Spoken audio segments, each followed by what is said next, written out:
ধোৱাচাঙত প্ৰধানমন্ত্ৰীৰ সপোনৰ জলজীৱন মিছন আঁচনি যোগীঘোপাত জলজীৱন মিছন আঁচনিৰ ৰূপায়ণত ব্যাপক কেলেংকাৰীৰ অভিযোগ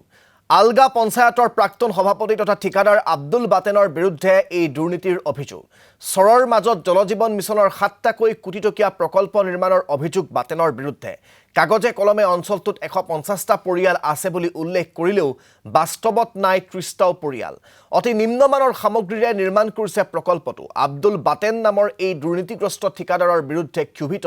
অঞ্চলবাসী আমাক এই সন্দৰ্ভত সবিশেষ জনাব আমাৰ যোগীঘোপাৰ সাংবাদিক খাদেমুল হুছেইনে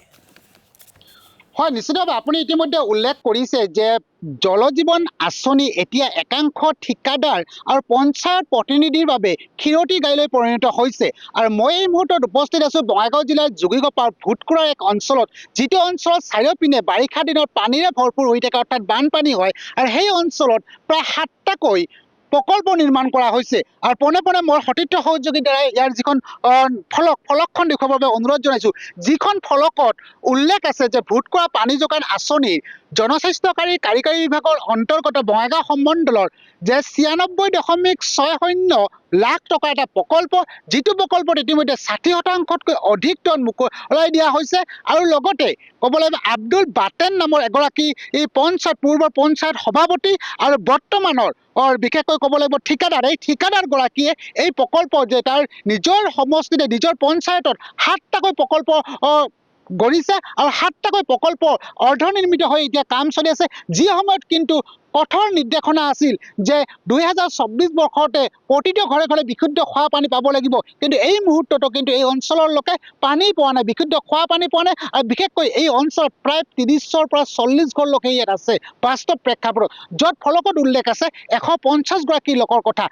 স্থানীয় লোক আছে মই আপোনাৰ পৰা জানিব বিচাৰিছোঁ একাংশ ঠিকাদাৰ আৰু পঞ্চায়ত প্ৰতিনিধিৰ বাবে জলজীৱন আঁচনি এতিয়া ক্ষীৰতী গাইত পৰিণত হৈছে নেকি সেইটো বাস্তৱ সত্য কথা আৰু এই সত্য কথাটো আপোনালোকে আজি চকুকৈ আহি দেখা পাইছে যে ইয়াতে কিমান পাৰ্চেণ্টৰ কাম হৈছে জলজীৱন মিছনৰ ভূতকুৰা পাৰ্ট 1ত এইটো পূব মাজাৰলগাঁও সমষ্টিৰ অন্তৰ্গত আৰু এনেকা ৫টা আছে আমি জানিব পাৰিছোঁ ৰাইজৰ মানে কথাত যে আব্দুল বাটেন খণ্ডকাৰ নে কি বুলি তেওঁ পূব মাজাৰলগাঁৱৰ প্ৰেচিডেণ্ট আছিলে কংগ্ৰেছৰ আমোলত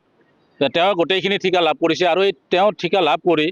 মানে এই জলজীৱন মিছনৰ যিবিলাক প্ৰকল্প তেওঁ কাম কৰিব লৈছে গোটেইখিনি কাম আধৰুৱা আৰু ইতিমধ্যে মোটামুটি আপোনাৰ ৬০-৭০% মানে কামৰ পইচা তেওঁলোকে উঠাই লৈছে আৰু এইটো কেনেকৈ দিলে ইনস্পেকশ্যন নোহোৱা কৰি কামৰ অগ্ৰগতি নচোৱাকৈ বিভাগীয় কৰ্তৃপক্ষ আমাৰ বঙাইগাঁও জিলা যিটো কাৰিকৰী জনস্বাস্থ্যকাৰী বিভাগ এই মানে স্কিমটোৰ টকাবিলাক কেনেকৈ ঠিকাদাৰক দিলে এইটো এটা মানে খুব চিন্তনীয় কথা আৰু এনেকৈ এই যিটো ঠিকাদাৰ আছিলে এই ঠিকাদাৰটো বাটেন বুলি তেওঁ আজি বিগত কালত কংগ্ৰেছৰ প্ৰেচিডেণ্ট আছিলে এতিয়া শুনিছোঁ তেওঁ বোলে বিজেপিলৈ গমন কৰিছে তেওঁ যিটো দুৰ্নীতি ভৰা যিটো মানে জীৱন এই জীৱনটো তেওঁ মানে শুধৰোৱাৰ কাৰণে বিজেপিলৈ গমন কৰিছিলে আনকি আশ্চৰ্যজনক এক কথা মই আপোনাক উল্লেখ কৰিব বিচাৰিছোঁ যে বাটেন যিগৰাকী লোক সেইগৰাকী লোক জলজীৱন মিছনৰ বিভিন্ন আঁচনি তেওঁ কৰিছে কাৰণ ঠিকা লাভ কৰিছে সভাপতি হৈ ঠিকা লাভ কৰিছে আনকি মন্ত্ৰী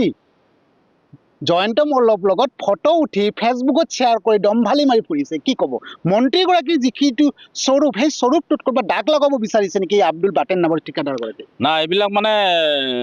এই দালালৰূপী মানুহবিলাকৰ চৰিত্ৰ এটা থাকে যে তেওঁলোকে মানে কেনেকৈ নিজৰ মানে গাৰ ৰংটো কেনেকৈ ধুই মানে চাফা হ'ব লাগে সেইটো তেওঁলোকে ভালভাৱে জানে আৰু সেইকাৰণে তেওঁলোকে এইবিলাক পষ্ট তেওঁলোকে ক্ৰিয়েট কৰে যে কোনোবা মিনিষ্টাৰৰ লগত কোনোবা MLAৰ লগত যদি আমি ফটোটো উঠোঁ তেতিয়াহ'লে আমাৰ সম্পূৰ্ণ দক্ষিণে আমাৰ মোচন হ'ব বা আমি ছেফ গাৰ্ড পাম কিন্তু এই ক্ষেত্ৰত মই আহ্বান জনাব খুজিছোঁ যে আজি যিটো চৰকাৰৰ দল মানে যি দলৰ চৰকাৰ চলি আছে তেওঁলোকে এইবিলাক কামৰ প্ৰতি মানে একদম কড়া নজৰ ৰাখিব লাগে আৰু এই সম্পৰ্কত মই আহ্বান জনাইছোঁ যে আমাৰ বঙাইগাঁও জিলাৰ উপায়ুক্ত মহোদয়ক এইবিলাক কাম অতি সোনকালে ইনস্পেকশ্যন কৰি ইয়াৰ কামৰ সম্পূৰ্ণ নমুনা সংগ্ৰহ কৰি কিমান টকা ইয়াৰ পৰা হৰলুকি কৰি লৈ গ'ল ইয়াৰ উচিত তদন্ত হ'ব লাগে আৰু যিজন বাটেন ঠিকাদাৰ পূব মাজাৰলগাঁৱৰ প্ৰেচিডেণ্ট আছিলে ইয়াৰ আগতে গতিকে তেওঁক উচিত মানে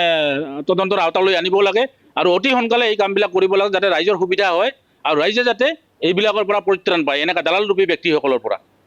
ধন্যবাদ জ্ঞাপন কৰিছোঁ খাদেমুল হুছেইন আমাক সবিশেষ জনোৱাৰ বাবে